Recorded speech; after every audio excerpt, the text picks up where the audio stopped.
Hey, good day beautiful peoples. Ayan, welcome sa ating YouTube channel, Red Stories. Ayan guys, good morning po. At sa Shiburi tayong nag-vlog kasi po tayo'y nagka-trangkaso. Ayan, pasensya na. Ito guys, today, update ko lang kayo sa aming pananim. Ayan guys, sa aking mga pananim. Ayan, kung nakikita nyo yung aking broccoli ay nagbulaklak na dahil hindi natin naasikaso. Dahil ngayon, nagka-trangkaso tayo, medyo mahina pa.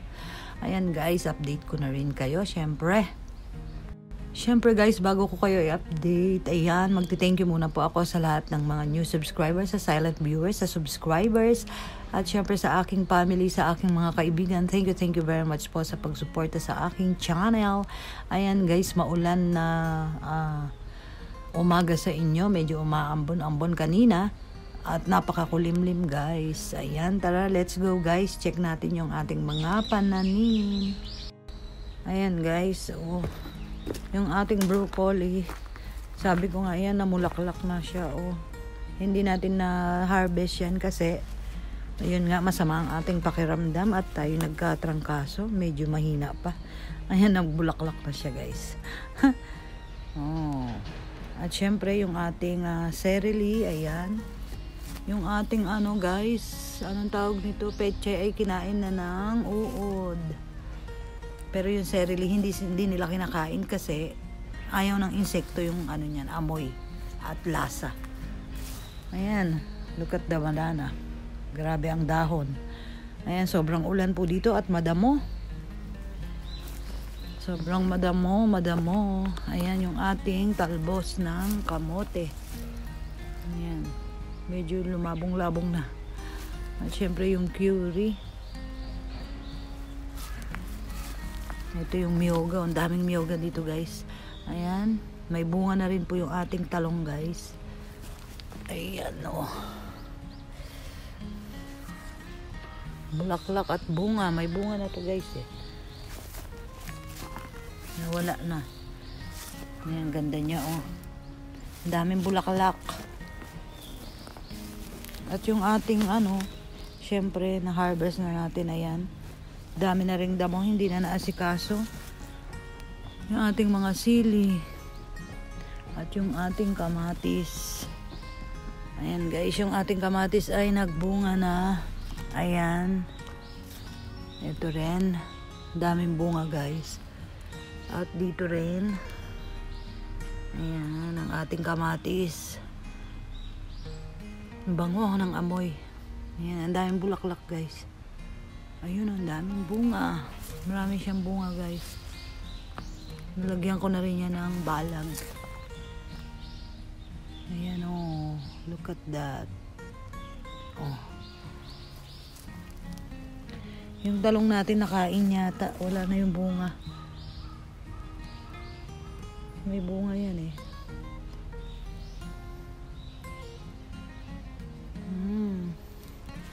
Ayan yung update natin guys. At yung okra ay nawala na rin.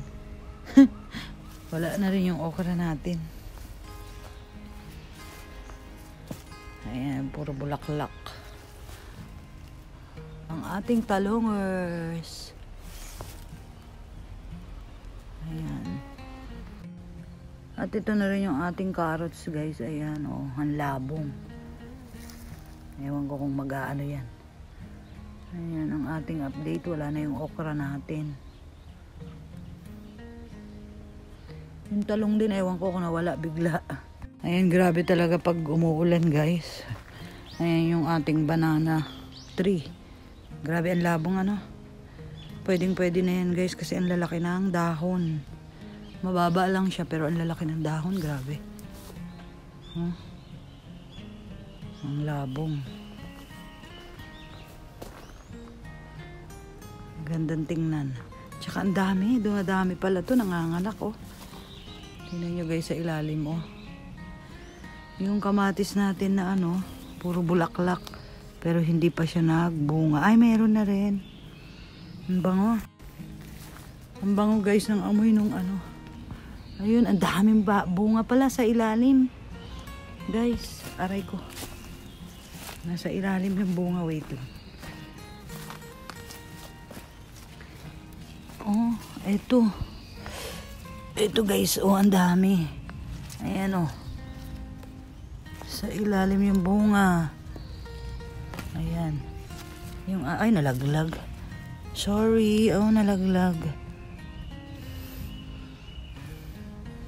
Ang daming bunga.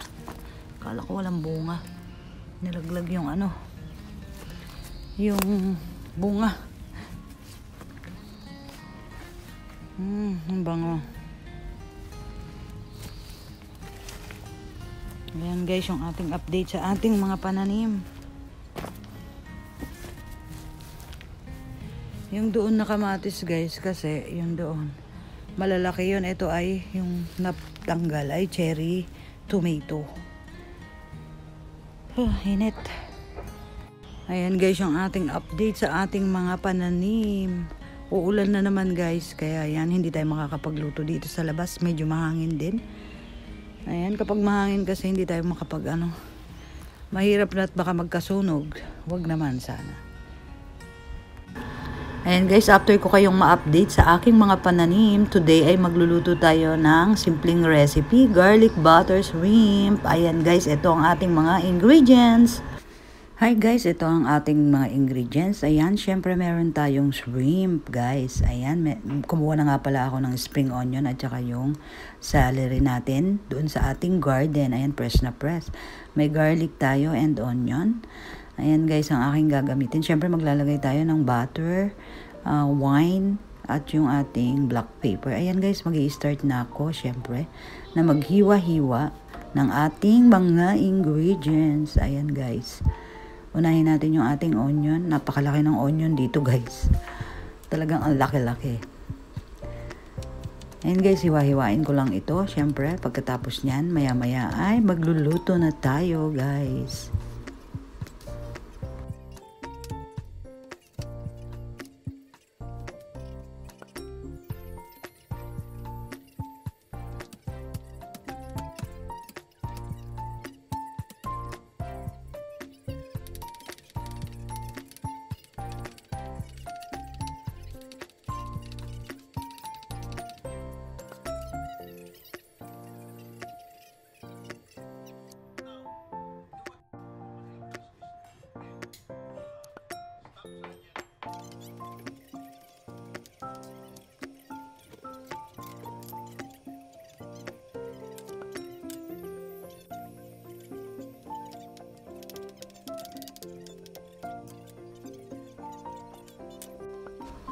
Ayan guys, lilinisin ko rin yung ating shrimp guys. Tatanggalin natin yung dumi. Ayan, para walang buha-buhangin.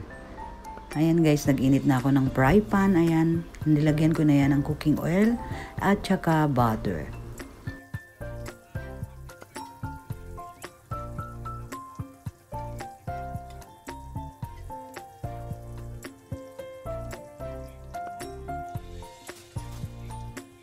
Ayan guys, ilalagay ko rin yung unahin ko yung ating sibuyas guys, syempre. Ayan, ganyan ako guys, pag nagga-garlic, butter shrimp, naglalagay ako ng sibuyas talaga.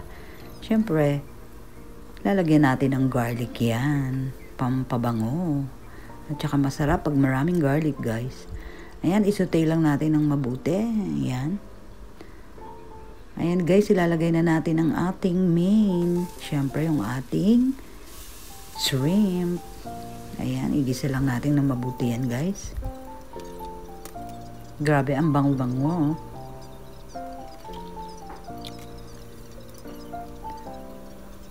Ayan guys, naglagay na rin pala ako ng ating black pepper. At naglagay na rin ako ng wine. Lalong bumango guys.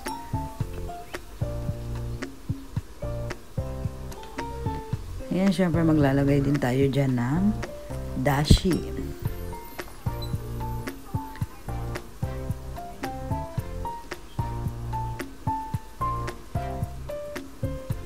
Ayan guys, naglagay na rin ako ng soy sauce para magkalasa ang ating shrimp. Ayan, naglagay din ako ng konting-konting tubig lang guys. Ayan, pakukuluan ko yan ng 5 minutes guys. Syempre, huwag nating overcook para hindi magdikit yung balat dun sa laman.